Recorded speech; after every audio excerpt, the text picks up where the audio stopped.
muerte perinatal. Mi nombre es Melissa Porras y vamos a comenzar a hablar sobre qué es el duelo en general. El duelo es una reacción a la muerte de una persona querida en la que algunos individuos afligidos presentan síntomas característicos de un episodio de depresión mayor, en el que estos síntomas son tristeza, insomnio, anorexia y pérdida de peso.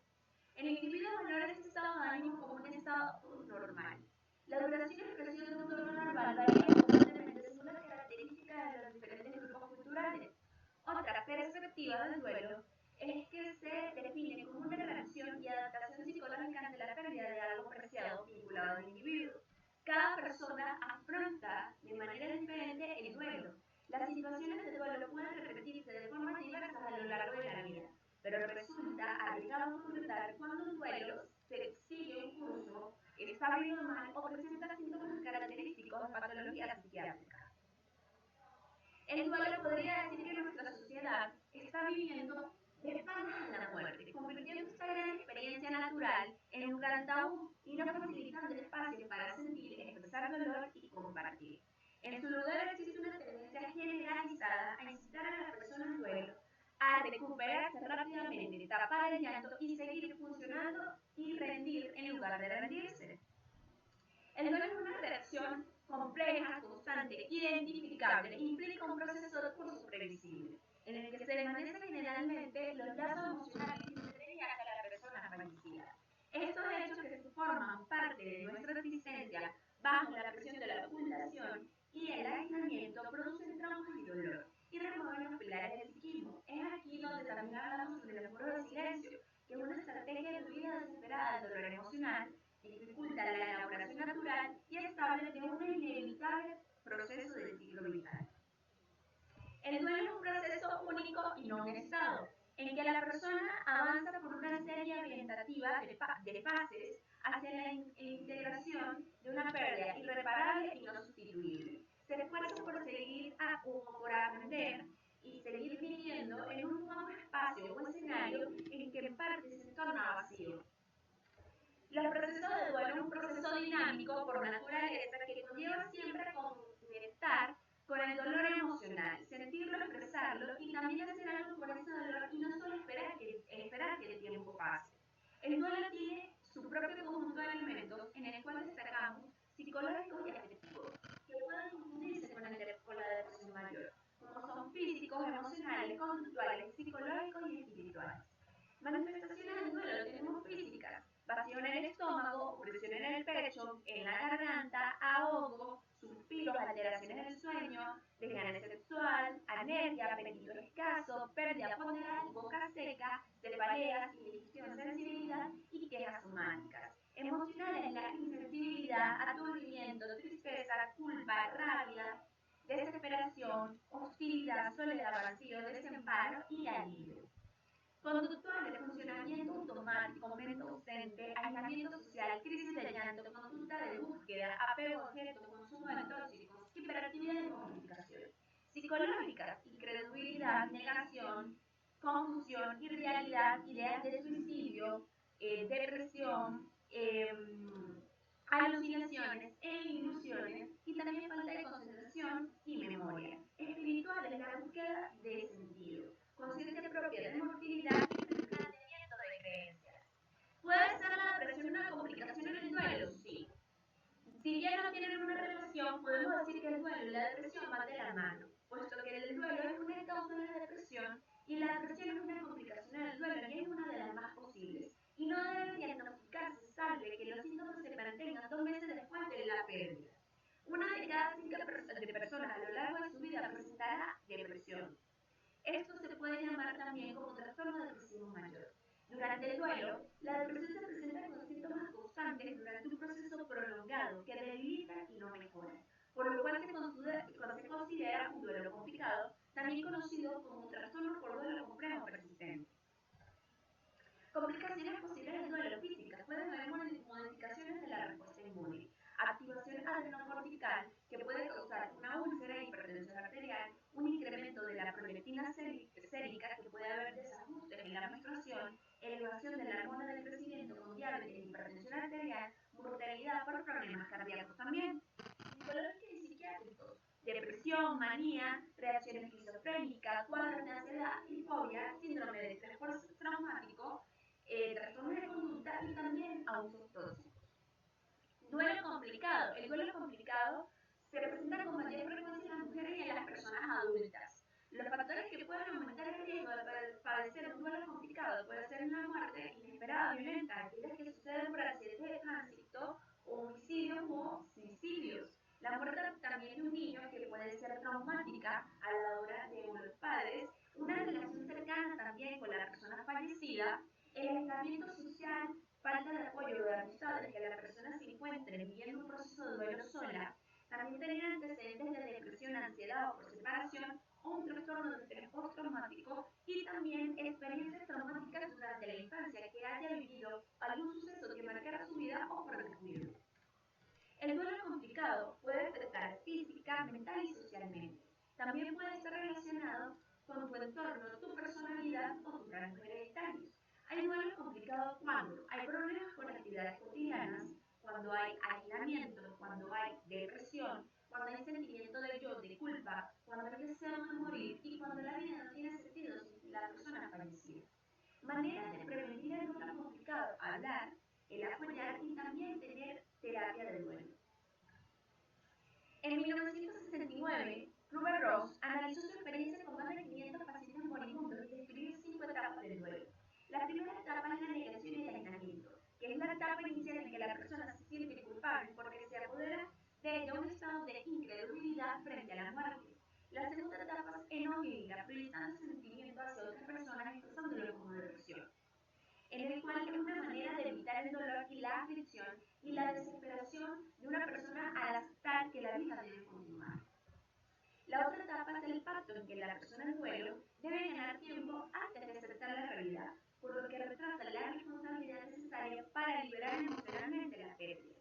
También la cuarta etapa es la depresión, que es un enojo dirigido hacia adentro que incluye sentimientos de desamparo, falta de esperanza e impotencia. Y el último la última etapa es la aceptación, en el que la persona en duelo piensa en sus seres amados sin incentivo a expresar sentimientos intensos de alegría y tristeza cuando lo recuerde. Vivirá el presente sin adherirse al pasado y sin hacer planes para el futuro. Es aquí cuando la persona alcanza su estabilidad emocional y cuando decimos que ha llegado a la paz. Los mecanismos psicológicos con los cuales el duelo puede transformarse en enfermedades son la ausencia de un duelo consciente con descompensación psicológica caracterizada por depresión, ansiedad u enfermedades psicomáticas. También la ambivalencia entre recuperación rápida y aparición posterior de sentimientos de nostalgia, culpabilidad y conductas autoagresivas que pueden llevar al enfermo al suicidio. Y la cronicidad del proceso por persistencia de ira, en que se manifiesta por nerviosismo, irritabilidad y agresividad que conduce a la depresión. Medicina basada en la evidencia. Traemos a cotación dos artículos que están relacionados y que apoyan el material anteriormente mencionado, el cual tenemos la pérdida y depresión del duelo complicado en una muestra mexicana, artículo que fue publicado en la revista Psicología del año 2015, que habla, o su objetivo de estudio fue explorar la manifestación de las pérdidas no superadas en una muestra de personas mexicanas que han sufrido la pérdida de un ser querido y aportar datos significativos para la comprensión de un duelo complicado.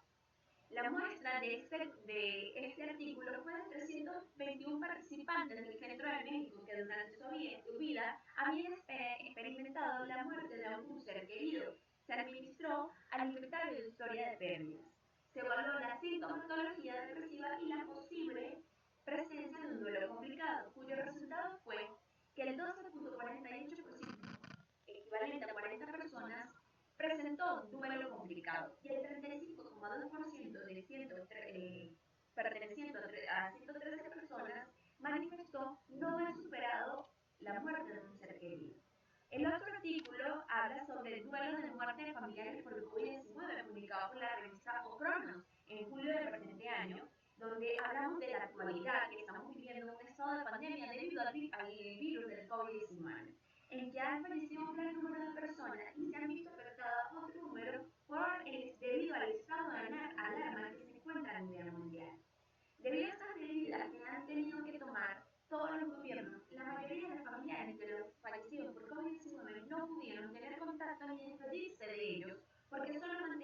contacto por el médico tratante del paciente del COVID-19, lo que también les produjo que no pudieran hacerle o realizar un entierro de más de 3 personas. Estos factores han originado que sea más probable que se produzcan duelos patológicos. La muerte de un ser querido de manera inesperada e inevitable y repentina, como ha ocurrido en pacientes por COVID-19, el sufrimiento por la pérdida es más agudo y traumático, y las reacciones son más severas y pueden llegar a ser más complicadas. Por lo que se habla que estos familiares de los pacientes fallecidos por COVID-19 pueden desarrollar en un tiempo posterior un duelo complicado. Como conclusión, el duelo es una experiencia natural del ciclo de vida de todo ser humano, que debe costar un tiempo determinado y superar una serie de etapas sin prolongarse en el tiempo.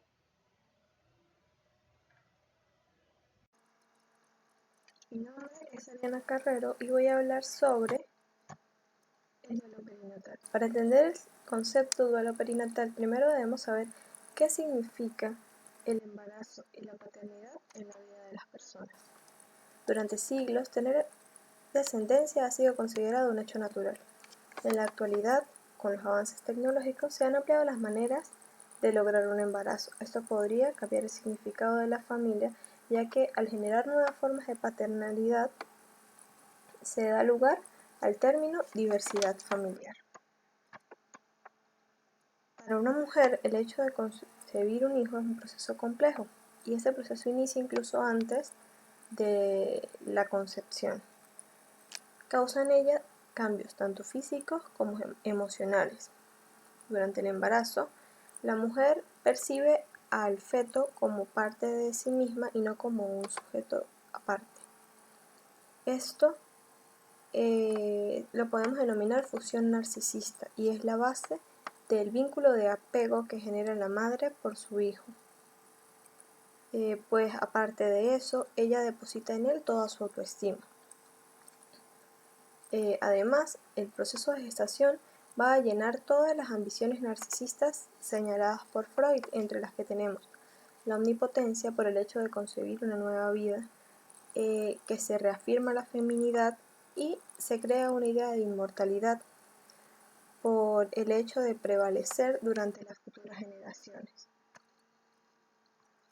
Hablamos de que no es el peso ni la edad gestacional lo que transforma al feto en un hijo y lo dota de una identidad propia, sino que lo es el lugar que le han creado en su corazón y en su mundo afectivo, lo que condiciona que lo consideren un hijo y persona. El nacimiento de un hijo representa un momento estelar en la vida de una familia y ninguna persona espera que este proceso vaya a tener un final infeliz. Ahora, durante el embarazo, la mujer va a sufrir una serie de cambios, entre los que tenemos cambios físicos.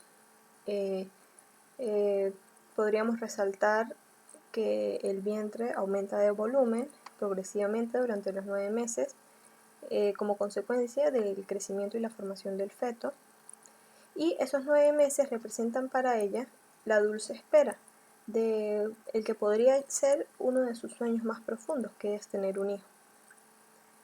Ella se va a plantear una serie de preguntas existenciales, como por ejemplo, si el hecho de concebir una nueva vida, ella va a enfrentarse a la idea de su propia muerte.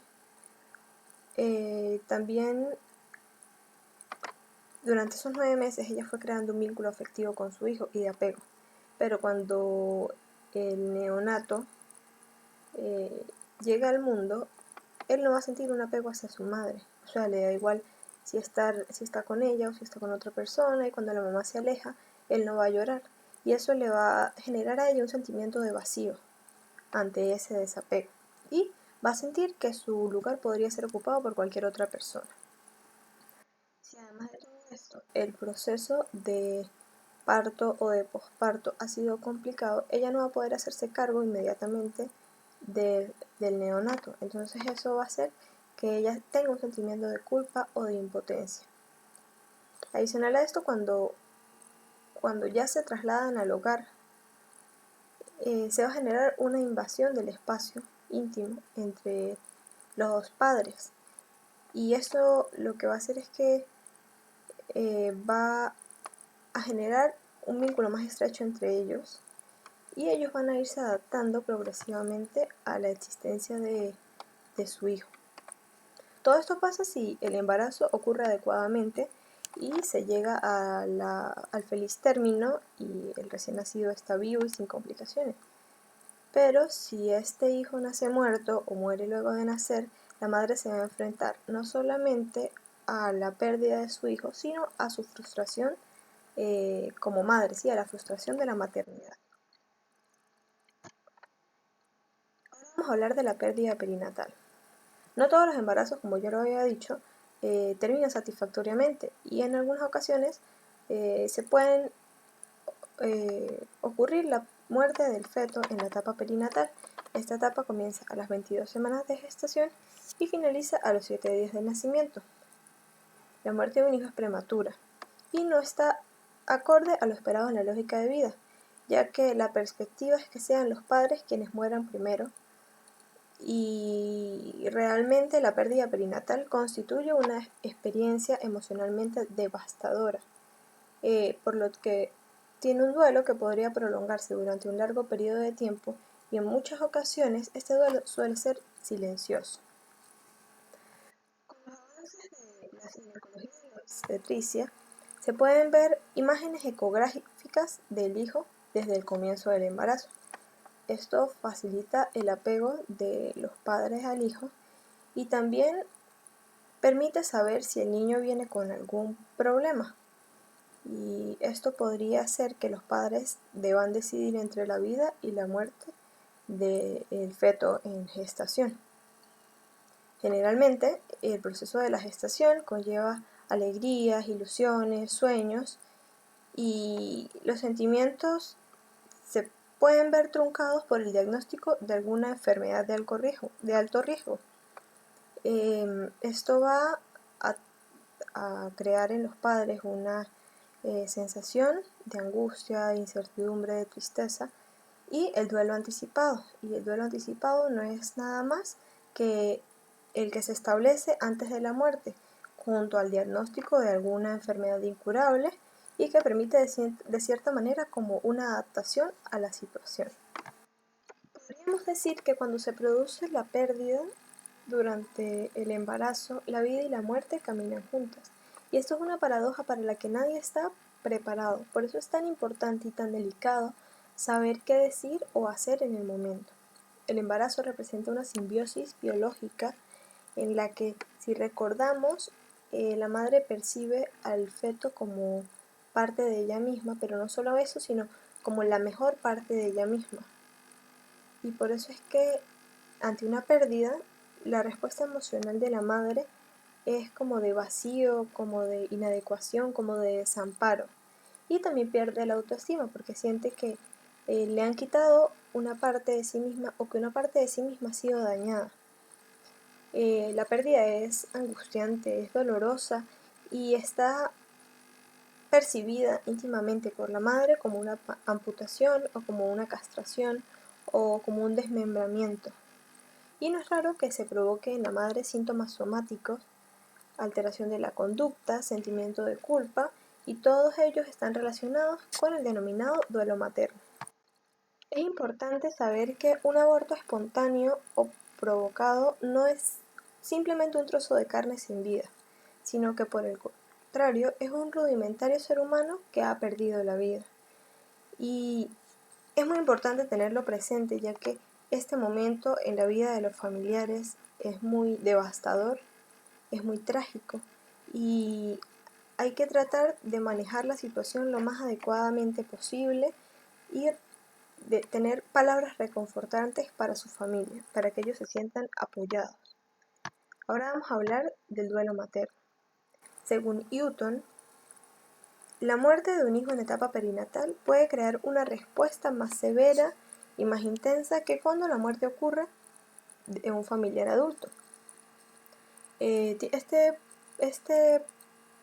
proceso tiene dos puntos muy importantes, que son el incremento de la sensación de la irrealidad, ya que la relación con la persona que falleció no está basada en experiencias ni en recuerdos de la vida real, sino más bien en unos lazos afectivos que fueron desarrollados antes de siquiera establecer un contacto físico. La relación, en este caso, estaba más basada en esperanzas, en fantasías, y todo esto ha sido frustrado por la muerte. Además de la tensión física y mental, el trabajo de parto va a asociarse posiblemente con una sedación o con la anestesia general, y esto va a aumentar de cierta forma la sensación de la irrealidad. Y otro de los puntos importantes es la disminución notable de la autoestima materna, y esto va a ser consecuencia de que ella va a sentirse incapaz de confiar en su cuerpo para poder lograr un nacimiento o una gestación completa satisfactoria de su hijo vivo y sano. Y en particular, esto es más severo, por así decirlo, si esto está relacionado con algún tipo de anomalía fetal o problema genético. En España, en el año 2009, asociaciones como Umamainita, creada para apoyar a padres que han sufrido una pérdida perinatal, propusieron modificar la ley de 8 de junio de 1957 sobre el registro civil para reflejar la filiación y otorgar el nombre al feto nacido muerto o al nacido vivo que no ha superado las 24 horas. Esta propuesta fue negada y actualmente simplemente se denomina o se llama el feto varón o hembra difunto de la mujer que lo parió.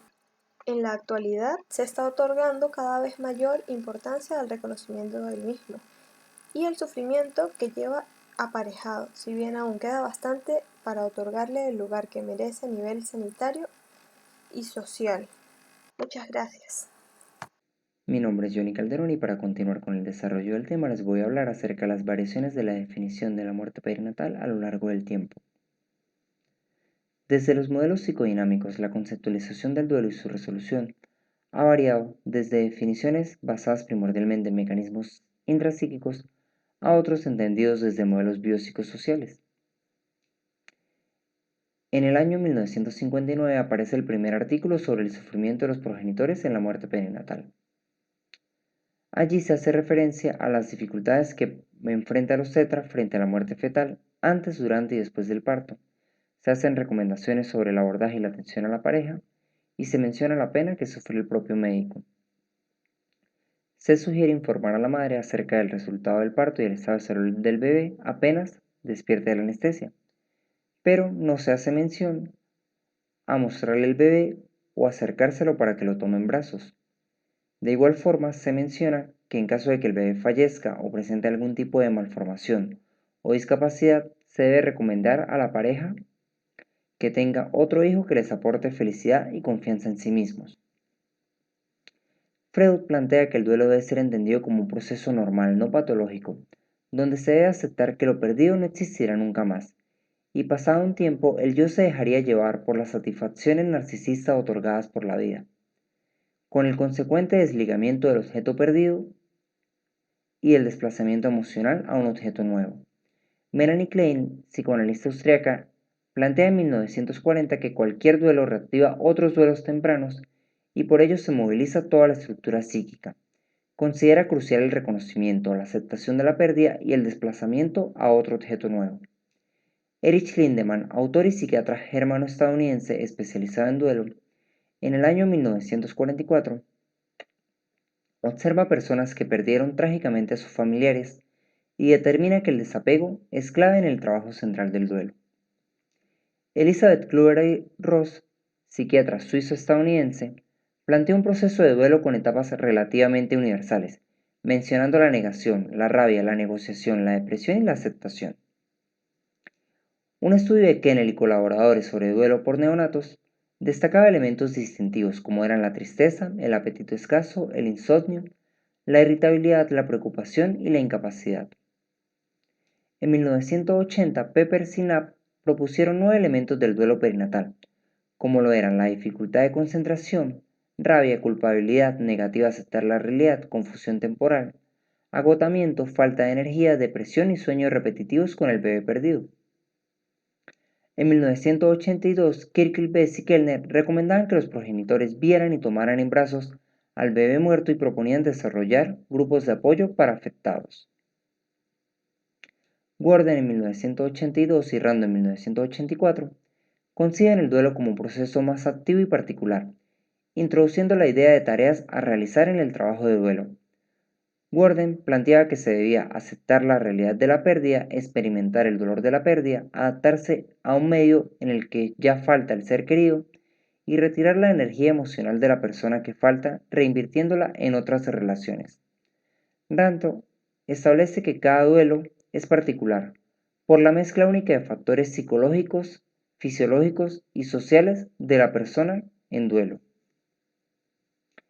Herz en el año 1984 plantea que la mujer se siente traicionada por su propio cuerpo, experimenta rabia por sustituir un hecho alegre como lo es un nacimiento por un suceso trágico como es un funeral, y va a sentir envidia por aquellas mujeres y parejas que sí han logrado culminar con éxito su embarazo.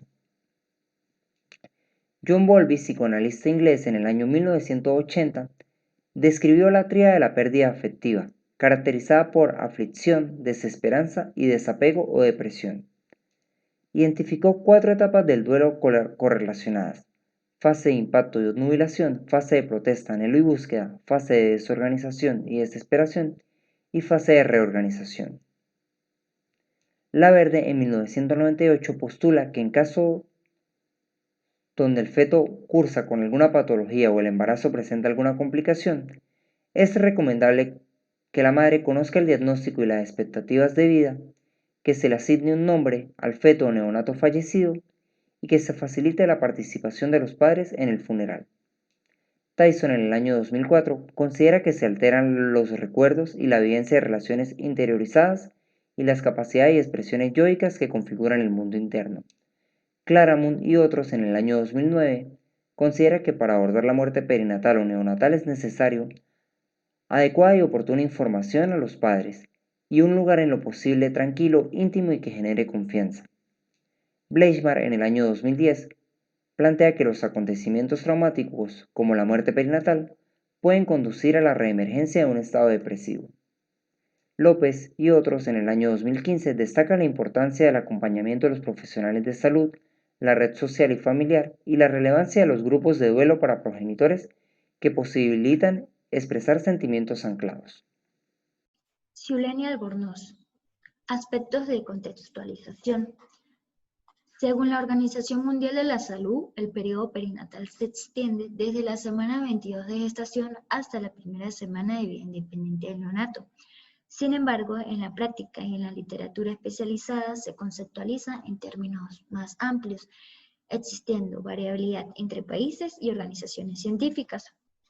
Kowalski lo prolonga desde la concepción hasta el final del primer año de vida, lo que convierte en pérdidas perinatales al embarazo ectópico, el aborto espontáneo o inducido, la reducción selectiva, la muerte de un gemelo en gestación, efecto muerte intrauterino o intraparto, la muerte del prematuro, la muerte del neonato, los bebés nacidos con anomalías congénitas y los hijos cedidos en adopción.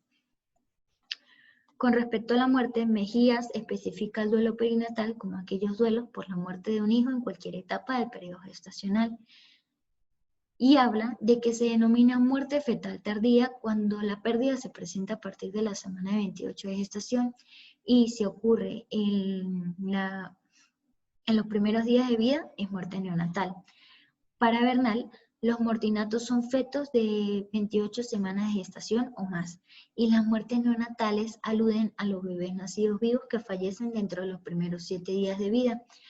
Según las asociaciones de Humamanita y El parto es nuestro, incluye la muerte que se produce desde la semana 22 de gestación hasta la primera semana o incluso los 28 días de nacido.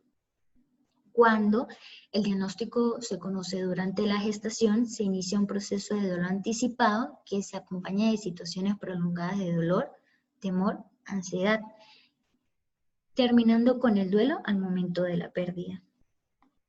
La Organización Mundial de la Salud, la Federación Internacional de Ginecología y Obstetricia y la Sociedad Española de Ginecología y Obstetricia recomiendan considerar las siguientes definiciones y criterios cronológicos.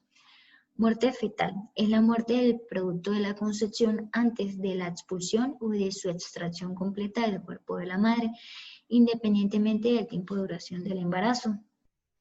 Se va a dividir en muerte fetal temprana, que son todas las muertes desde la concepción hasta la semana 22 de gestación, con un peso menor a los 500 gramos. Se refiere, por tanto, a los abortos. La muerte fetal intermedia, que son las muertes desde la semana 22 a la semana 28 de gestación, y el peso al nacer entre los 500 y los 999 gramos. Y la muerte fetal tardía son las muertes fetales a partir de la semana 28 de gestación y con un peso al nacer igual o mayor a los 1000 gramos. La muerte neonatal es la muerte del recién nacido en las primeras 4 semanas o 28 días. Se divide en muerte neonatal precoz, que es la muerte del recién nacido en los primeros 7 días de vida. La muerte neonatal tardía es la muerte del neonato en los 7 días de vida completos hasta los 28 días. Causas de muerte fetal. Se clasifican según su origen. Las causas fetales corresponden entre el 25 al 40%, las causas de origen placentario entre el 25 y el 35%, las causas de origen materno entre el 5 al 10%, las causas de origen desconocido entre el 25 y el 35%. Dependiendo del trimestre de la gestación, serán más frecuentes unas causas que otras. En el primer trimestre destacan las causas de origen genético. En el segundo trimestre destacan las causas de origen infeccioso y en el tercer trimestre las causas umbilicales. Epidemiología. La mortalidad perinatal resulta de la suma de la mortalidad fetal tardía y de la mortalidad neonatal precoz por los 1000 nacidos, vivos o muertos. A nivel epidemiológico, la tasa de mortalidad perinatal se ha reducido en España durante las últimas décadas debido a las mejoras sanitarias y sociales.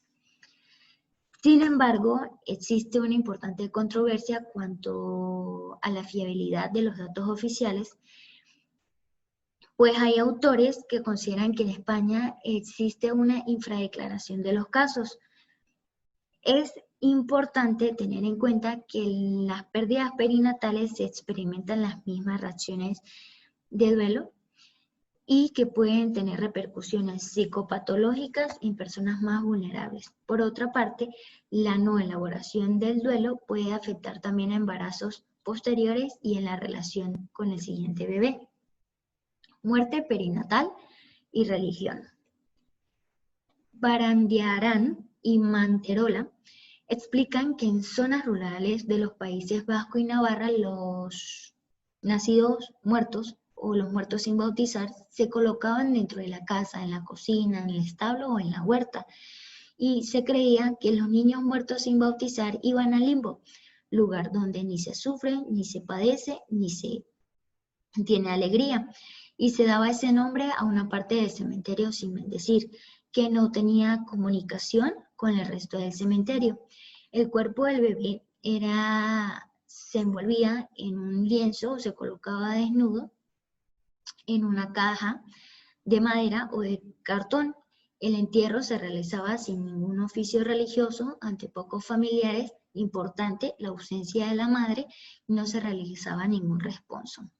Prácticas similares se realizaban en Irlanda, como lo indica Prior, donde el valor social de los difuntos se expresaba simbólicamente con la organización de una fosa común, utilizada para enterrar los fetos muertos. Era una tumba pues, sin nombre, que simbolizaba su nulo valor social. Las actitudes hacia la pérdida perinatal varían según las expectativas de los padres, la prosperidad de la sociedad en la que viven y la cultura a la que pertenecen. Por ejemplo, un pequeño estudio sobre las mujeres hindús de clase media se observó reacciones intensas de duelo mientras que sus familiares las culpaban por no tener un bebé sano. Las religiones ante la muerte del feto. Tenemos al catolicismo, donde el bautismo es solamente para los bebés vivos. Fetos mayores de 24 semanas se permite el entierro o la incineración, sin ninguna ceremonia. Y, importante, se colocan en una fosa sin nombre. En el hinduismo, se ata un cordón alrededor del cuello o la muñeca como señal de bendición. Al no reconocer su vida, pues no hay ningún pecado ni hay la necesidad de purificación por cremación. En el judaísmo, los no judíos deben evitar tener contacto con el cuerpo. No hay rituales a menos de que ya hayan pasado los 30 días de vida, pero se recomienda rezar una oración para que sea beneficioso para los padres. La cremación es prohibida. En el islamismo, el feto no tiene pecado, por lo que se regresa directamente a Alá. A partir de los 4 meses se le da el nombre, se lava, se envuelve en sábanas y pues se entierra, con opción a funeral. La cremación también está prohibida. En el budismo, si el feto es mayor a los 4 o a los 5 meses, es un ser humano y puede reencarnarse.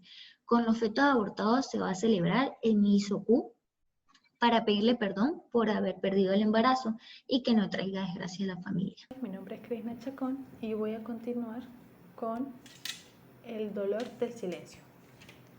A pesar de que hoy en día hay mayor sensibilización acerca de las pérdidas perinatales, todavía se sigue minimizando el impacto de la misma y se obliga a las madres y en ocasiones a los padres a vivirlo en soledad.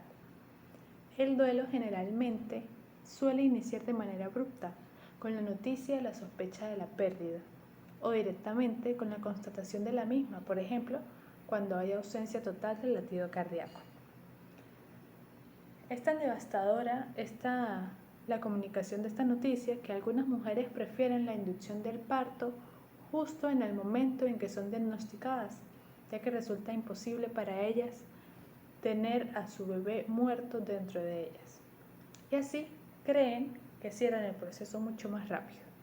Otras, por el contrario, prefieren o desearían tener un poco más de tiempo para poder hacerse la idea de la noticia o de lo que está ocurriendo y darle una despedida especial a su bebé. Existe siempre un riesgo vital del neonato o una severa incertidumbre sobre su viabilidad.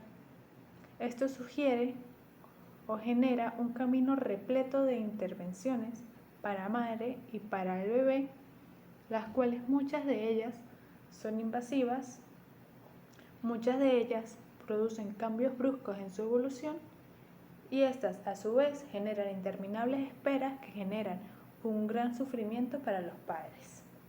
Por otro lado, es habitual que los padres experimenten una compleja mezcla de sentimientos difíciles de manejar, como tristeza, incredulidad, negación, ira y culpa, dificultando así la capacidad de tomar decisiones y de procesar información en ese momento. Existen diversos tipos de pérdida perinatal. Todo esto lo dividimos o lo agrupamos según las causas que lo producen.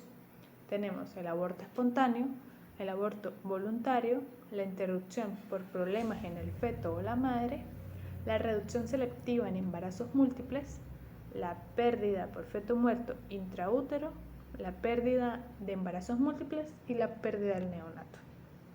Comenzando con el aborto espontáneo, el cual se define como la terminación natural del embarazo antes de que el feto sea viable.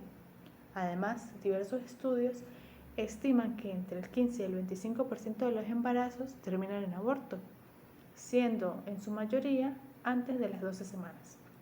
Además, el aborto espontáneo puede acompañarse de fenómenos de duelo, de intensidad y duración relacionada con la edad gestacional. Por ejemplo, si el embarazo ya llevaba un tiempo prolongado, la intensidad y la duración será aún mayor. Muchas madres, al sufrir abortos espontáneos, generan una serie de síntomas que poco a poco han sido agrupados o han sido clasificados en 4 grupos diferentes: síntomas físicos, síntomas sentimentales, síntomas conductuales y síntomas cognitivos que afectan los pensamientos. Principalmente tenemos los síntomas físicos, donde la madre puede presentar vacío en el estómago, opresión de pecho y garganta, dificultad respiratoria y en muchos casos debilidad, fatiga y sudoración. Además, puede presentar momentos de shock o sentimientos de culpa, vacío, rabia, ansiedad, reproche o confusión. Por otro lado, tenemos los síntomas cognitivos que afectan los pensamientos, los cuales la madre puede presentar reexperimentación del trauma con ideas intrusivas y fantasías sobre el feto. Además, puede presentar pensamientos donde la madre cree que siente movimientos fetales o alucinaciones auditivas y o visuales con el feto. Por último, es importante destacar que ciertas cantidades de madres pueden presentar dificultad para concentrarse y dificultad para tomar decisiones. Por último, tenemos los síntomas conductuales, como lo son la dificultad para dormir o para conciliar el sueño, pesadillas, apetito escaso o nulo, aislamiento social, uso y abuso de sustancias y funcionamiento social y laboral limitado. Continuando con el aborto espontáneo, es importante destacar que la mujer se siente traicionada por su propio cuerpo, como si algo estuviese mal con su feminidad. Es por ello que se generan sentimientos de reproche o de autorreproche, de culpabilidad, y además es importante que ella espera la misma respuesta de su pareja sobre sus sentimientos, por lo que si no la obtiene es común que ella crea que a él no le importa tanto como a ella. Además, es muy común que se genere una respuesta de los familiares y de los amigos que tienda a disimular o a disminuir por lo que se está pasando. Y muchas personas creen que dicen palabras alentadoras como son jóvenes o no era en realidad un bebé o la naturaleza sabia, lo que termina devastando mucho más a las parejas. Continuamos con el aborto voluntario, el cual, como su nombre lo indica, es un aborto producido por voluntad propia, ya sea por la madre o en conjunto. Su respuesta psicológica es muy similar a las mujeres que han tenido un aborto espontáneo, pero el secreto es aún mayor. Continuamos con la interrupción voluntaria del embarazo por problemas del feto o amenaza para la salud materna. En estos casos, los padres ya saben o conocen que el feto porta alguna enfermedad o alguna malformación y por eso la madre decide abortar. Estas mujeres se ven abrumadas por sentimientos de culpa y vergüenza, no solamente porque hayan creado un feto que esté defectuoso, sino porque ellos hayan decidido su muerte. Además, es importante destacar que no es infrecuente camuflar esta pérdida voluntaria del embarazo como un aborto espontáneo.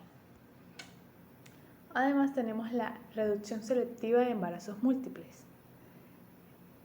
En este caso, generalmente, los embarazos múltiples se generan por parejas que deciden realizar tratamientos de fertilidad y estas parejas comúnmente cuentan ya con una historia de pérdidas o de frustraciones. Si la supervivencia de todos los fetos es inviable, se practica una reducción entre la semana 10 y la semana 12 por una inyección letal.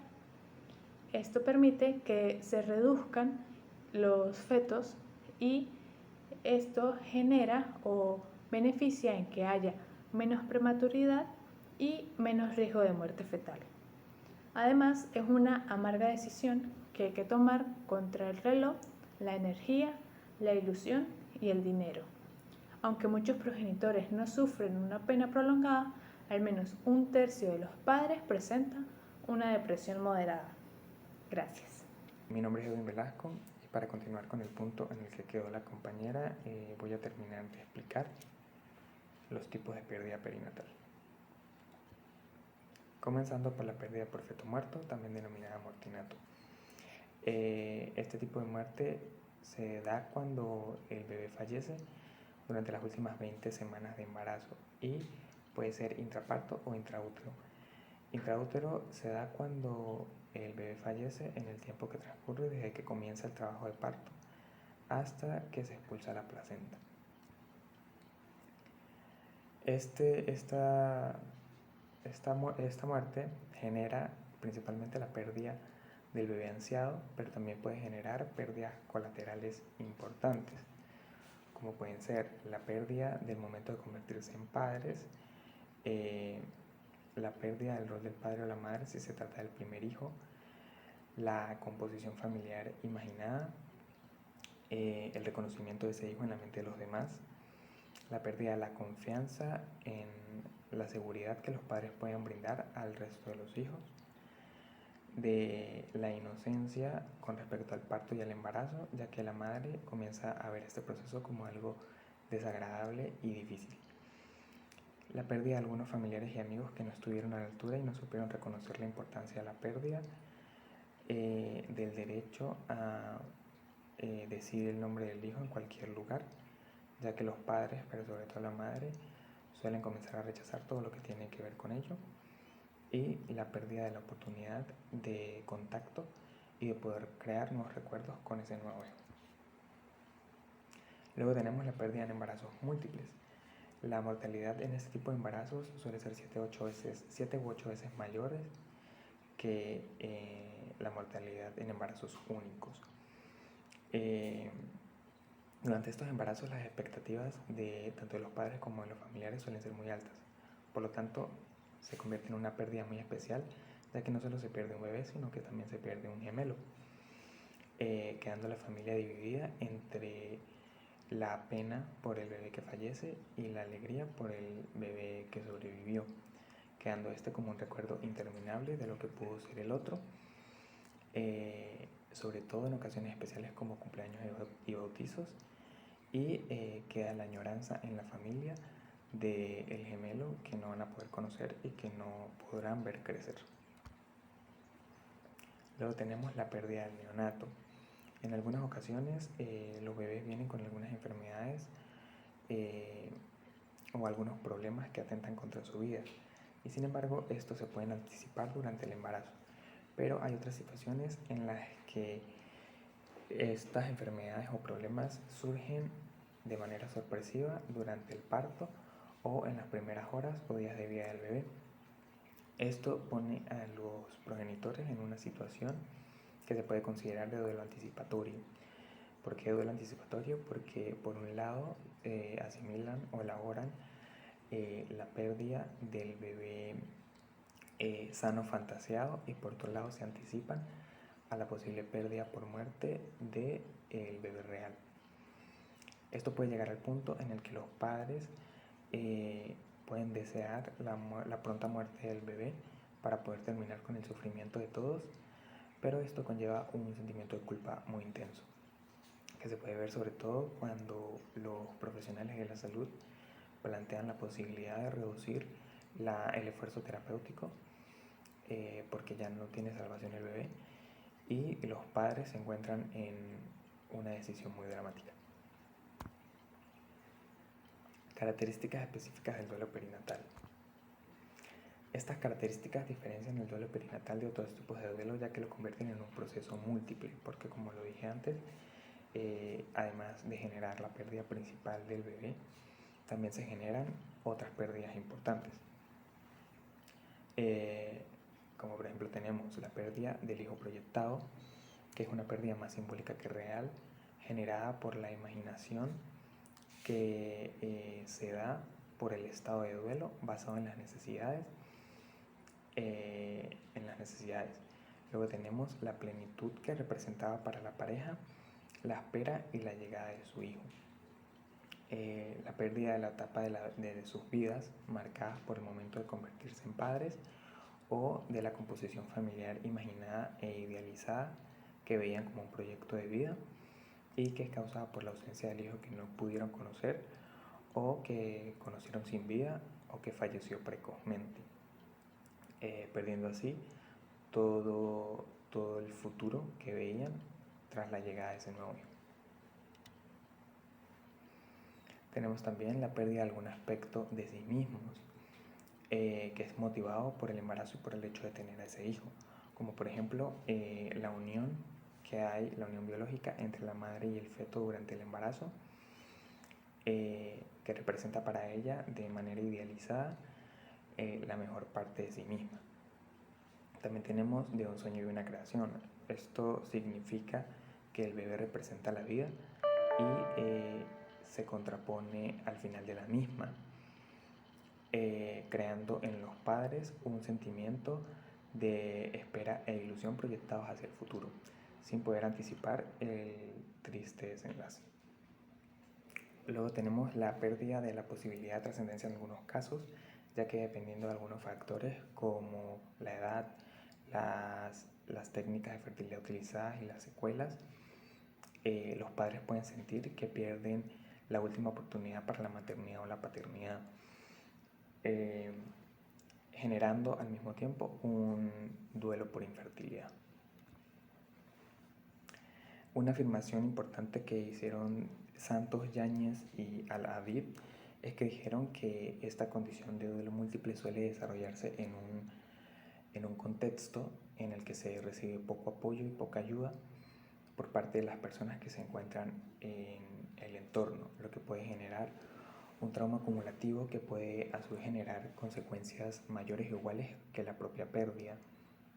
Además que puede generar complicaciones a la hora del proceso de recuperación psicológico de los padres.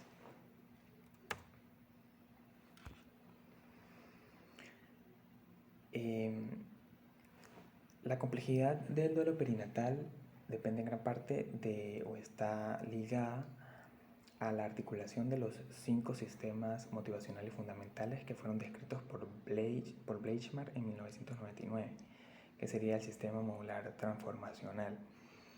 Y estos sistemas son, primero, el de heteroautoconservación, que está vinculado a la necesidad de seguridad del sujeto y de proteger al otro. Y esto está influenciado por la búsqueda del sujeto de aportar algo a los demás.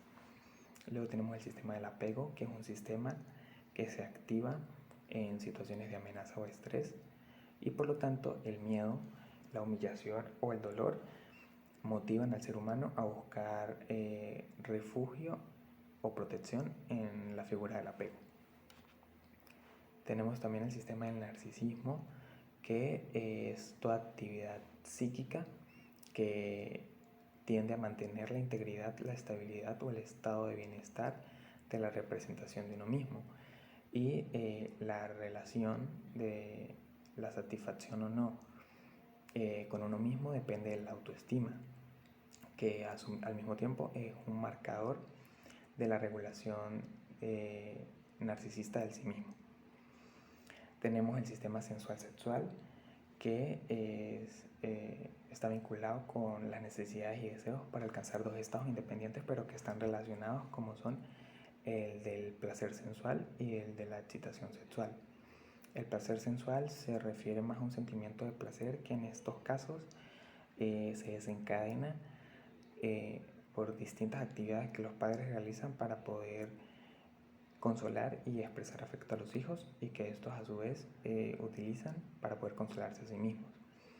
Y tenemos el sistema de regulación psicobiológica, que está caracterizado por la capacidad de poder mantener tanto un estado óptimo de activación del sistema nervioso como de desarrollo y la expresión de los afectos. Estos sistemas pueden unos u otros activarse en momentos diferentes y articularse en mayor o menor medida dependiendo de la historia biográfica, de las motivaciones internas durante la gestación del hijo y de las expectativas depositadas. Si tras una pérdida se genera un duelo y se alteran las funciones que estos sistemas cumplen, se puede desarrollar un desequilibrio que genera un desequilibrio psicológico personal, e incluso se puede modificar la interrelación de la pareja e incluso de la familia en conjunto. Trastornos asociados. Bueno, el embarazo se trata de una época de desestabilización psíquica donde se desarrollan distintos cambios tanto a nivel corporal como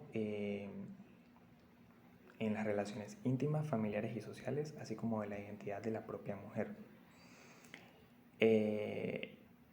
Y pues es un momento que representa para muchas gran plenitud o desarrollo personal. Sin embargo, hay muchas situaciones que las hacen vivir un embarazo con mucha ansiedad, alejándolo del ideal imaginado para ellas, que las hacen incluso las hacen dudar de su propio deseo de tener a ese hijo.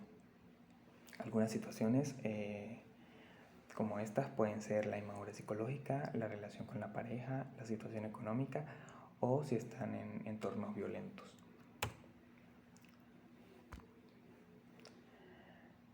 También puede pasar que la mujer pase durante el embarazo por una depresión. Esto aumenta el riesgo de psicopatología posterior o de duelo patológico. Si el cuadro no es muy grave, puede no ser identificado y se puede confundir con quejas relacionadas con el cansancio, con la falta de energía, con el insomnio o con dolores vagos.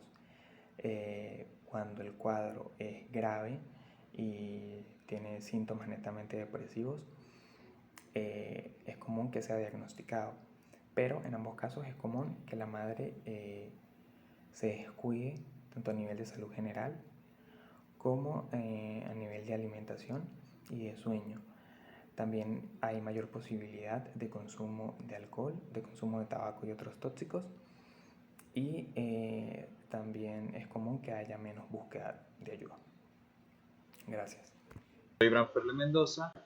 El duelo perinatal, vamos a partir del concepto de duelo como tal, que se puede describir como una falta o una reacción ante la pérdida de un ser querido, en donde una persona va a tener diferentes síntomas, va a tener diferentes reacciones de acuerdo a sus grupos culturales, sus creencias religiosas, su personalidad, y este duelo perinatal va a tener aspectos clínicos que lo van a destacar o que lo van a diferenciar de una depresión mayor, pero se centran en sintomatología muy parecida a la de una depresión, por ejemplo, anorexia, pérdida de peso, tristeza, aflicción e insomnio son los síntomas más relevantes y más frecuentes en el duelo perinatal.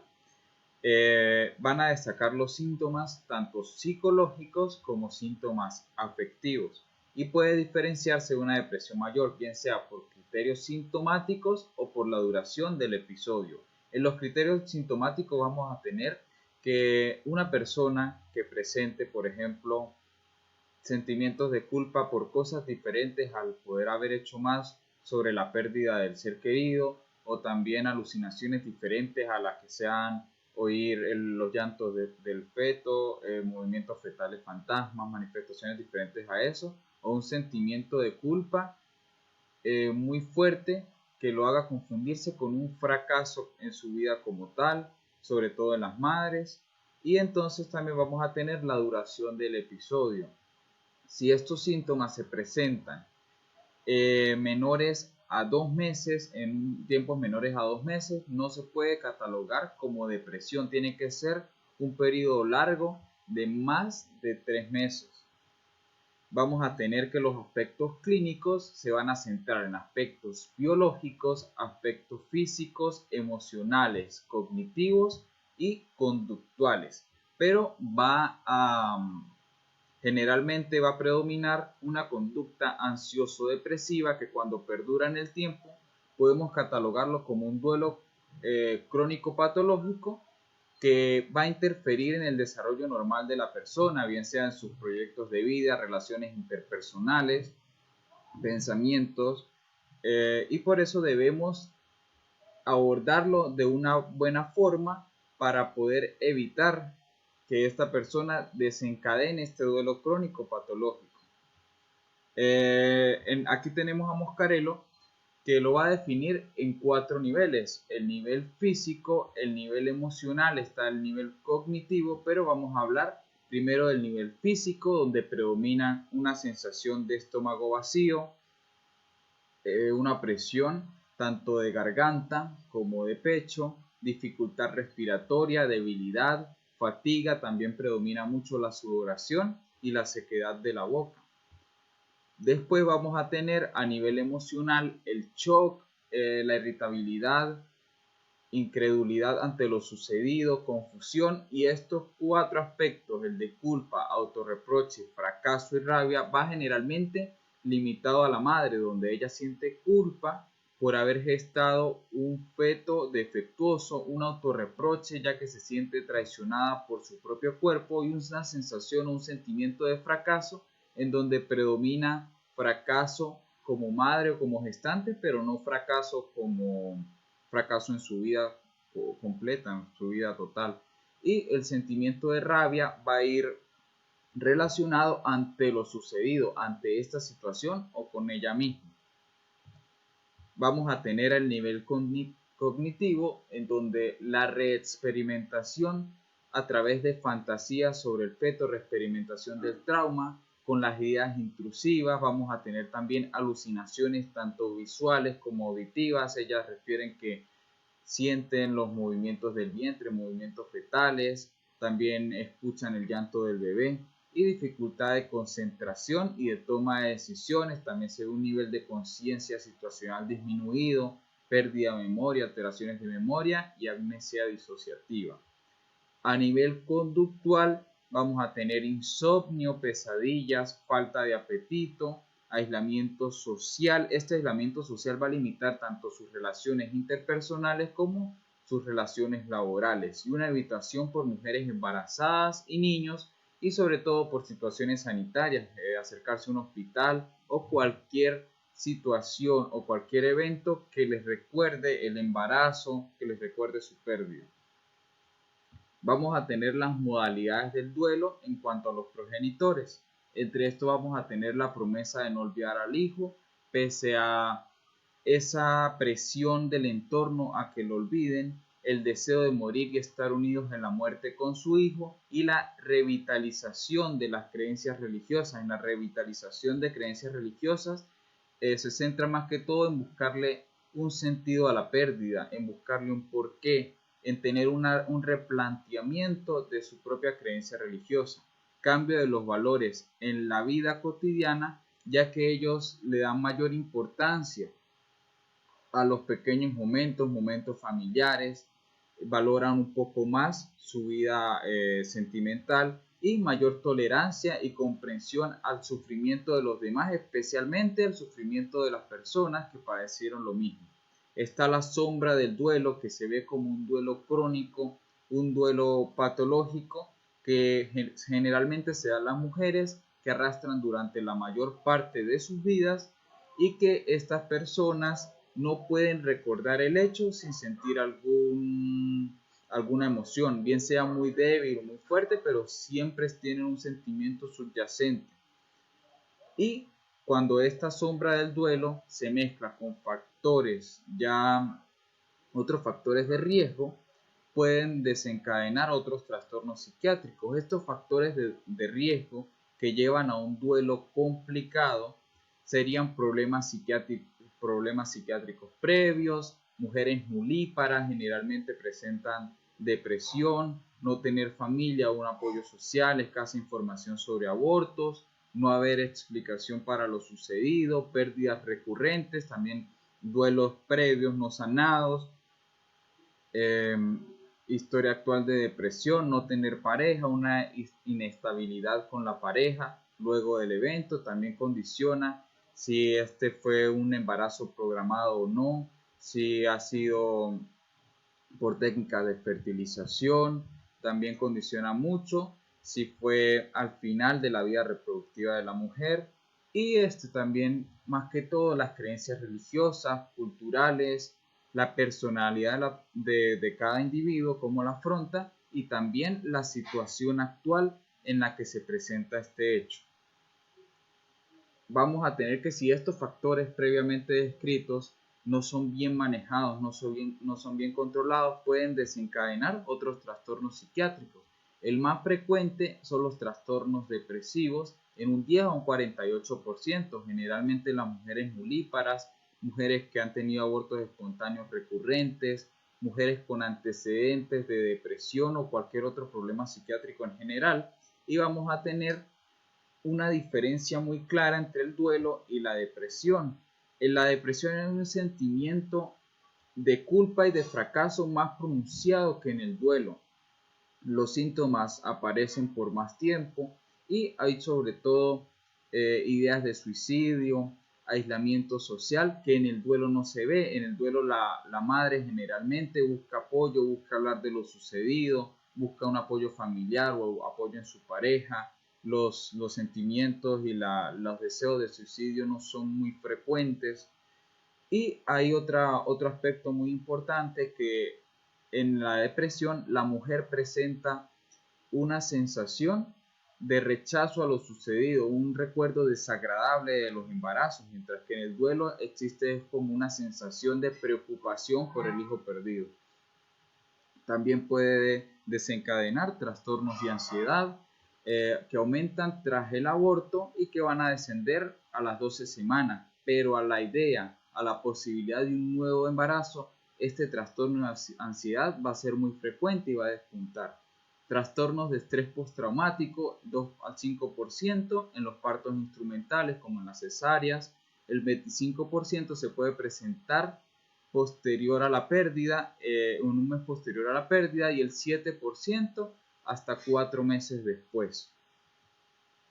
Mander nos dice que el duelo perinatal tiene unas características que lo diferencian de otros duelos, de otros tipos de duelos. La primera característica importante que vamos a señalar es que es la cercanía que hay entre el nacimiento y la muerte. Otra limitante es la edad de los progenitores, son esta gente joven, y lo que puede representar o puede suponer un primer contacto con la muerte, su primera experiencia con la muerte. Y el tercero, que es lo inesperado del suceso. Hay que recordar que Mander dice que el duelo perinatal es un duelo que es de una sensación, más de deseos, más de pensamientos, de ilusiones con esa persona. Es un duelo más que todo sentimental, más que real.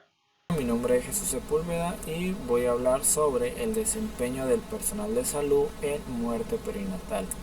Para el personal de salud resulta un desafío y se hace difícil enfrentar la muerte perinatal, porque esto implica enfrentar problemas técnicos y problemas emocionales.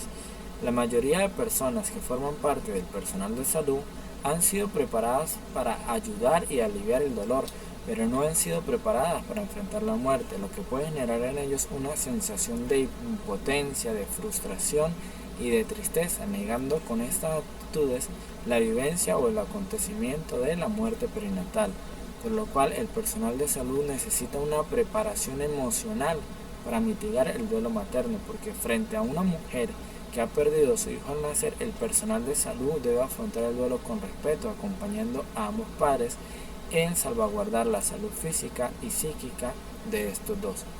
A pesar de este desafío emocional, el interés de los profesionales de la salud frente a este tema puede surgir porque ellos viven y acompañan a los padres durante la muerte de los bebés. En algunos casos, los bebés no van a casa, no tienen un hogar, porque dado al diagnóstico conocido desde la gestación, estos bebés duran su corto periodo de vida y su muerte se da en el interior del hospital.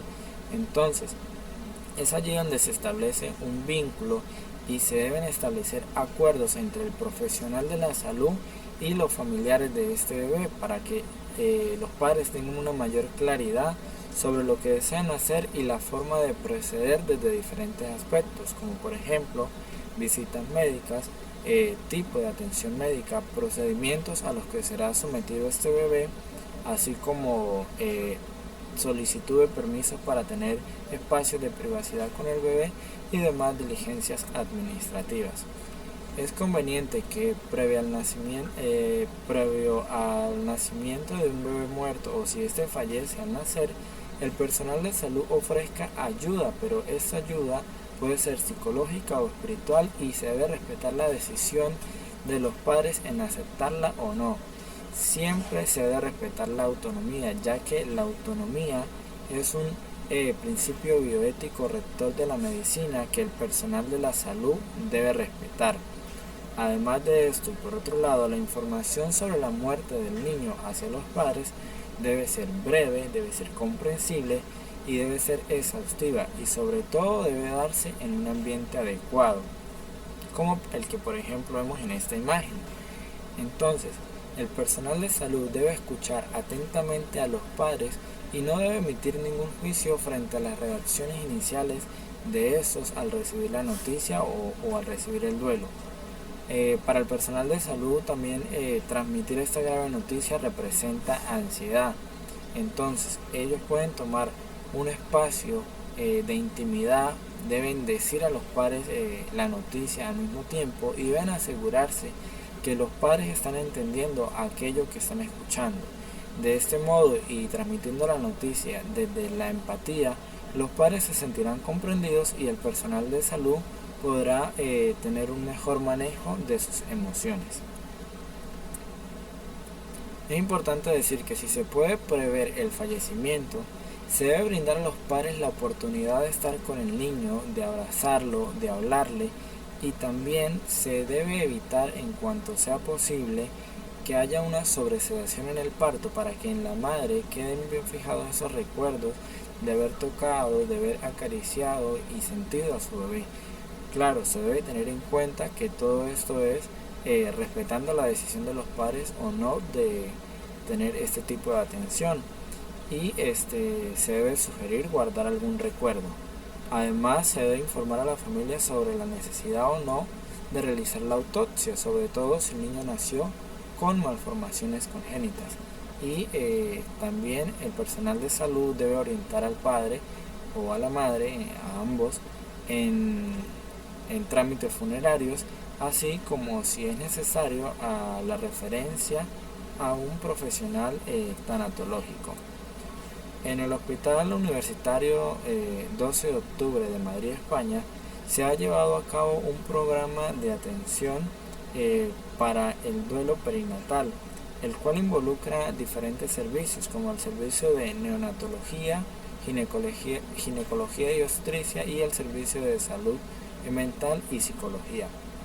Estos servicios hicieron este programa con el objetivo de brindar formación a las necesidades de transmitir esta información, ya que ellos consideran que acompañar y cuidar a los padres en el duelo no es algo que puede improvisarse, sino que requiere de habilidades de comunicación, y este programa se basa principalmente en estos tres elementos: una atención psicológica inmediata previo a la muerte del bebé, un seguimiento emocional de los padres cuyos bebés se encuentran ingresados en la unidad de cuidados intensivos en el área de neonatología con riesgo vital, así como un seguimiento psicológico posterior al embarazo para saber cómo actúa la madre. Ahora vamos a hablar sobre tanatología. La tanatología es la disciplina encargada de encontrar sentido al proceso de la muerte, con un método científico que la ha convertido en un arte y en una especialidad. En la actualidad, el término tanatología no se circunscribe al hecho fatídico, sino que incluye las circunstancias que rodean la muerte del ser humano. Esta se enfoca en establecer un lazo entre el enfermo en tránsito de muerte, su familia y el personal médico que le atiende. Este lazo le permite tener confianza, esperanza y buenos cuidados para morir con dignidad. En relación a la muerte perinatal, se han hecho publicaciones. Una de estas fue por Fonseca González Mariano en el 2010 en su trabajo de investigación El duelo neonatal y su manejo. Según ella, las reacciones ante esta pérdida difieren entre los integrantes de la familia. Para la madre, representa una pérdida de una parte de sí misma. Siente profunda tristeza, culpa y un vacío emocional y físico. Para el padre representa sentimientos encontrados, ya que se siente obligado a ser fuerte y brindar apoyo a su pareja y a su familia, y simultáneamente experimenta tristeza. Y para los hermanos, El impacto está asociado a su etapa de desarrollo, la cual incide en la comprensión de la muerte del bebé. Es muy importante que a los hermanos se les hable con la verdad y que se les haga partícipes del proceso de duelo. Fonseca González nos brinda una mayor cercanía al narrar en su trabajo de investigación cómo ella vivió la muerte de su hija. También nos comenta que previo al embarazo existe un anhelo o una ilusión del nuevo integrante de la familia que se hace realidad desde el momento de la gestación, y este nuevo integrante adquiere un nombre, una identidad y un lugar en la familia, un lugar como hijo y un lugar como hermano, que cuando ocurre la muerte perinatal, sin lugar a duda representa una pérdida. Y también Fonseca plantea la pérdida como una realidad que antes se ocultaba, la que hacía que las madres se encerraran en el dolor, en la tristeza, y para los hermanos representaba la incomprensión de que su hermano no llegara a casa. También eso provocaba el embarazo casi de inmediato.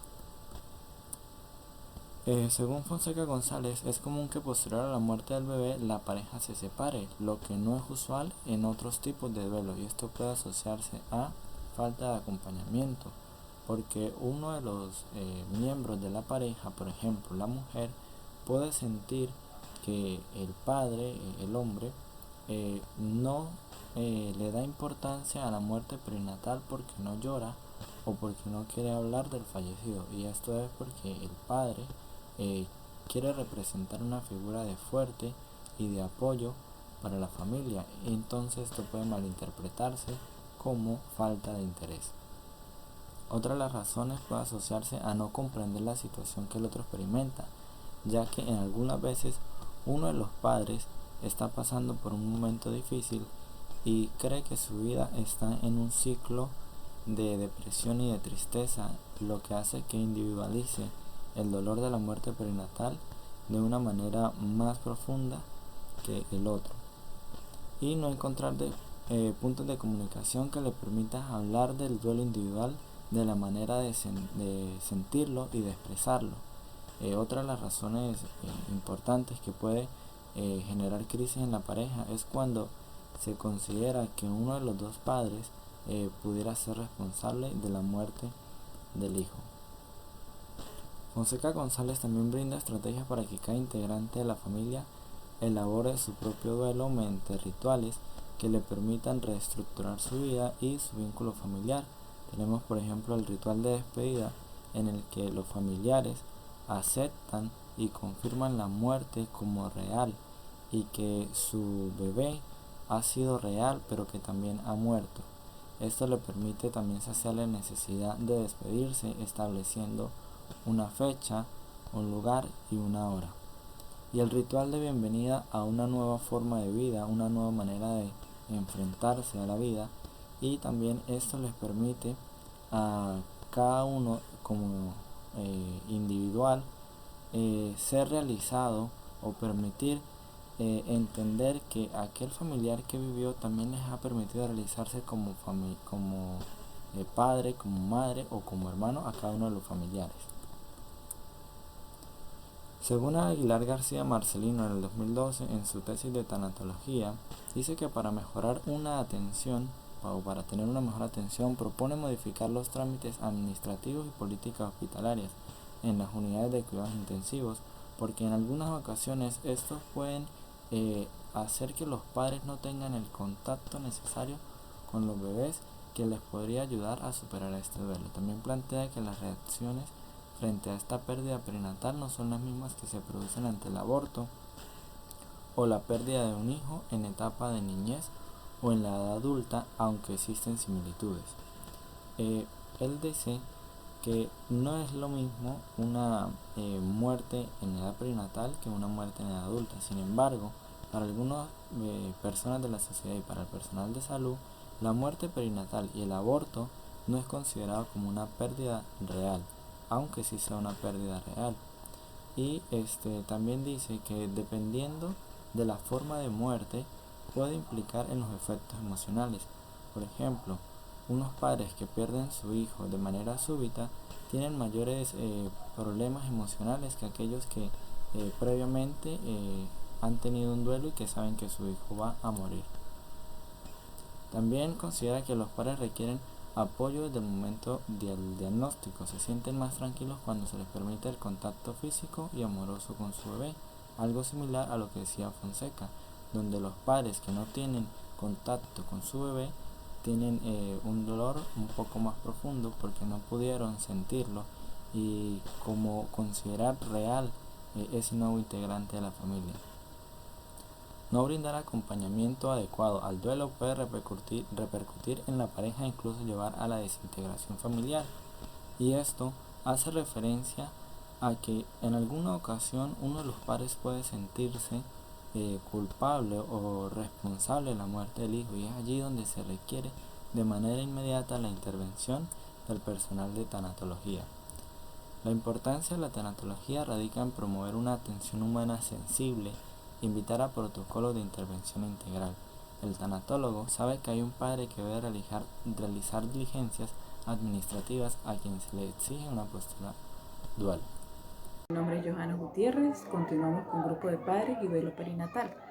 Tenemos, ¿qué es el duelo? El duelo es un proceso no patológico. El duelo nos ocasiona un gran sufrimiento para los padres y una gran crisis vital y familiar. Generalmente se van a desbordar lo que son emociones, sentimientos de angustias, de ansiedad, de forma elevada. Es aquí donde se necesita, donde hay necesidad de apoyo, de comprensión y de empatía. Generalmente va a ocurrir lo que son los grupos de padres de duelo perinatal. ¿Qué es el grupo de padres de duelo perinatal? Es un grupo de experiencia compartida, donde va a haber posibilidad de empatía, donde va a favorecer la integración, donde hay posibilidades de afrontar el duelo. ¿Qué sucede con la posibilidad de integración? Aquí existe la posibilidad en que la madre se integre toda esta situación a su biografía, a su vida personal. Mejora también lo que es la relación de pareja. Tenemos que generalmente, para que esto no ocurra, para que esto disminuya, para que esto mejore, existen grupos organizados de autoayuda o grupos que se denominan grupos tanatológicos. Ellos son los encargados de la detección de sentimientos, de conductas asociadas a la muerte, como para poder sobrellevar. Ellos ayudan a sobrellevar todo este proceso. Ellos abordan todos los que son los grupos, todos estos grupos organizados, y generalmente ellos llegan a tratar o a menguar o tratar de disminuir la crisis que las personas están pasando. ¿Cuáles son las condiciones para la ayuda a través de estos grupos? Las condiciones de ayuda para estos grupos, primero, es la solicitud de la persona. Segundo, aceptar el apoyo de manera voluntaria. Tercero, establecer relaciones verbales y no verbales a los integrantes del grupo. ¿Qué quiere decir esto? Que generalmente esta persona tiene que estar en interacción con cada uno de los grupos, que tiene que ser una interacción congruente, tiene que tener empatía. Los grupos pueden estar constituidos por personal de salud o personas profesionistas encargadas en tanatología. ¿Cuál es el propósito fundamental de este grupo? El propósito fundamental de este grupo es ofrecer apoyo emocional por pérdida de familiar, amigos, a un familiar cercano, para tratar y superar esta pérdida y generalmente restablecer su vida. Tenemos que estos grupos, ellos se basan en 8 sesiones, y las sesiones son cada 15 días de duración de 1 hora y media. Generalmente los objetivos principales de estos grupos tenemos que son compartir experiencias. Vamos a encontrar lo que es compartir experiencias de contención que permite el proceso adecuado para la elaboración del duelo. Tenemos también promover el avance de los participantes, de ver cuánto han mejorado, cuánto han aumentado, y tenemos detectar situaciones de riesgo patológico. Esto es muy importante señalar. Tenemos las intervenciones. ¿Cómo van a ocurrir las intervenciones? Las intervenciones son legitimar lo que son los sentimientos derivados del proceso del duelo, favorecer la expresión, compartir experiencias gratificantes, por ejemplo, las derivadas del embarazo, que permitan recuerdos positivos e incorporación de aspectos positivos. Tenemos acompañar en momentos difíciles. Muy bien, tenemos la ejecución de sesiones de grupo de padres, duelo perinatal. Tenemos 8 tipos de sesiones. La primera sesión, pues, es la oportunidad de escucharse. ¿Qué sucede en este tipo de sesión? Bueno, aquí es recordar, aceptar los sentimientos ligados al recuerdo, por situaciones que se identifique o personas que se identifiquen, reconocer las decisiones difíciles y tomar, bueno, también se pueden tomar decisiones diferentes. Tenemos con la segunda sesión, que es donde se va a tratar lo que son los sentimientos de culpa. Ahí el sentimiento de culpa generalmente es cómo influye, es del cómo me siento como persona, de cómo afronto la situación, y también tiene que ver con ideologías y creencias religiosas. En la tercera sesión es el sentimiento de envidia. Ahí se va a tratar, por ejemplo, cuando uno se siente mal, cuando quiere tener algo que perdió y generalmente pues ve a otras parejas y empiezan a sentir ese sentimiento. Generalmente también a veces se siente culpable y otras veces pues cambia su estado de ánimo de sentirse triste a sentirse deprimido. Son dos cosas pues distintas. Tenemos la cuarta sesión, que son las posibilidades, muy bien, las posibilidades de nuevos embarazos, que son abiertamente a esperar nuevos embarazos, a resultados positivos y la posibilidad de atención psicológica. Tenemos la quinta sesión, que son respeto a las decisiones. La quinta sesión habla principalmente, se va a llegar a respetar las decisiones de la persona y las experiencias que hemos vivido. La sexta sesión, aparición de aspectos positivos. La séptima sesión es superación del sentimiento de angustia. Pues ahí poco a poco, pues de terapia en terapia, pues se van superando las angustias y hasta que la persona generalmente pueda llegar a un nivel donde ya es más tolerable todo. La octava sesión, aquí generalmente es como que aceptar que dejar marchar algo, dejar ir y ver que es y sentirnos unidos como parte del ciclo de la vida en el que estamos todos, en el que son experiencias que suceden. Yo creo que con este grupo de padres esto es muy importante porque esto comparte de una forma tan íntima las emociones y las experiencias del duelo, que potencia de forma global todas las capacidades individuales de cada quien. Como la unión de pareja, actúa de forma preventiva, da hincapié a nuevos embarazos, y creo que sí se debería tomar en cuenta y que debería ser aplicado en todas las muertes perinatales que ocurren, lamentablemente. Bueno, muchas gracias. Mi nombre es Miguel Ángel Paz Uribe. Le hablaré de los más afectados en el duelo perinatal. De los más afectados podemos destacar que la madre es una de las principales afectadas, pero también podemos incluir como los padres, los hijos de los progenitores, los abuelos o los hermanos de la pareja se pueden ver altamente afectados por un duelo perinatal. La madre. Aunque la madre es la principal afectada, también otros miembros de la familia se ven altamente perjudicados, como ya indiqué, abuelos, tíos, los hijos de la pareja. El apego materno puede iniciar mucho antes de la maternidad, desde el momento en que se anhela un hijo, después luego del embarazo, cuando se hacen los chequeos, los estudios correspondientes, luego de que la madre siente las pataditas, observa el eco, se fortalece o puede iniciarse el apego materno en la madre. Los padres, y no menos importantes, ya que también son una ficha clave y también son dolientes de la pérdida.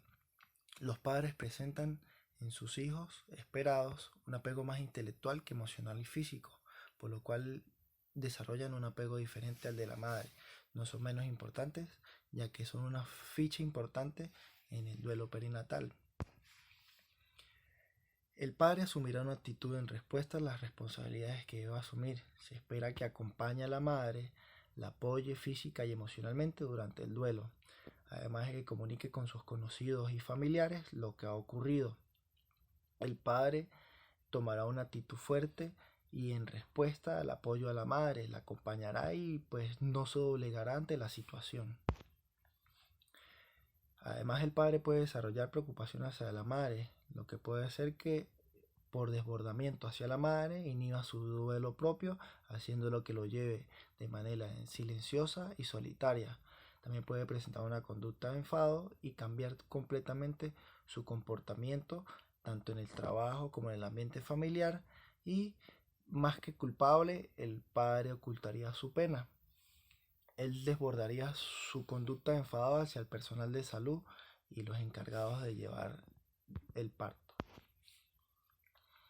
Los hermanos también sufren y son los dolientes olvidados. Cuando son muy pequeños los hijos, ellos creen que por culpa de ellos, por sentimientos de envidia o rabia, porque son desplazados por el nuevo hijo esperado, creen ellos o pueden llegar a pensar que debido a su conducta puede haber ocurrido la muerte de sus hermanitos. Hay que ser claros con ellos, explicarles la situación, indicarles que no tienen ningún tipo de culpa y explicarles por qué están pasando por la situación para que ellos no se sientan culpables. Además, también son dolientes olvidados, ya que cuando ocurre un proceso de duelo son desplazados, desviando la atención hacia el problema que está ocurriendo o hacia el duelo. Su reacción depende mucho de la edad, el sexo, la personalidad y la cultura, y también la religión. Una ficha importante también son los abuelos. Se dicen que los nietos fortalecen los vínculos con sus hijos, por lo cual una pérdida perinatal los hace sufrir de manera doble, ya por su hijo en duelo y por la pérdida del nieto perdido. Es importante destacar que los abuelos son ficha clave en un momento de duelo, ya que pueden cuidar de los hijos sanos y que se encuentran vivos y ayudar a que los padres conlleven la situación de duelo. Conclusiones. La muerte es un proceso inevitable y es un proceso natural del ser humano. Es tan natural como nacer y crecer. Pero este es el proceso más difícil de afrontar. Ante ella cada persona tiene actitudes diferentes. Es importante ayudarlas, saberlas abordar, apoyarlas y acompañarlas durante un proceso de duelo por muerte. Pueden ir desde la negación total hasta una aceptación total de ella. Hay que acompañarlos, apoyarlos, guiarlos y estar para ellos durante una situación de esto y ser comprensible. Es relevante también generar protocolos específicos de intervención con las familias, progenitores, hermanos y personal de salud. Es importante saber cómo dar apoyo, cómo hacer la compañía, cómo hacer el seguimiento durante un proceso de duelo en un grupo familiar, además también del personal de salud. El duelo perinatal y neonatal requieren de un equipo interdisciplinario para minorar los efectos lesivos para la autoestima y la seguridad de los progenitores, y también hay que incluir a los familiares y hijos de la pareja de progenitores.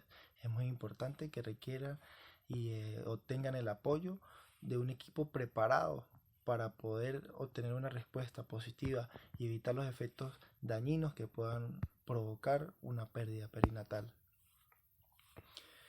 Además, otra conclusión es el componente individual, que incluye antecedentes de pérdidas perinatales, edad actual de la pérdida, el tiempo esperado para quedar embarazada y las ilusiones del mismo, y situaciones personales como adopción, además del componente religioso, son importantes destacarlas y tomarlas en cuenta, ya que pueden evitar que ocurra el mismo proceso nuevamente en un futuro, además de que se puede llevar un seguimiento y se puede hacer un acompañamiento para que no vuelva a ocurrir la misma situación y para preparar a la pareja en tal caso de que no puedan llevar a cabo un nacimiento exitoso y todo ocurra en pérdidas perinatales. Además es importante sincronizar el ritmo de duelo en la pareja y también en la familia, incluir tanto a los padres, hermanos, abuelos, también es muy importante la madre y buscar una ayuda terapéutica preparada. A los profesionales de salud hay que abordarlos y darles la información ya que es muy deficiente, al igual que el cuidado emocional para afrontar un proceso de este tipo. Hay que prepararlos, darles las herramientas, darle el conocimiento para que puedan abordar y sobrellevar una situación de este tipo de manera exitosa y que el proceso de duelo sea más corto o sea más llevadero y sea más comprensible para la pareja progenitora y también para sus familiares.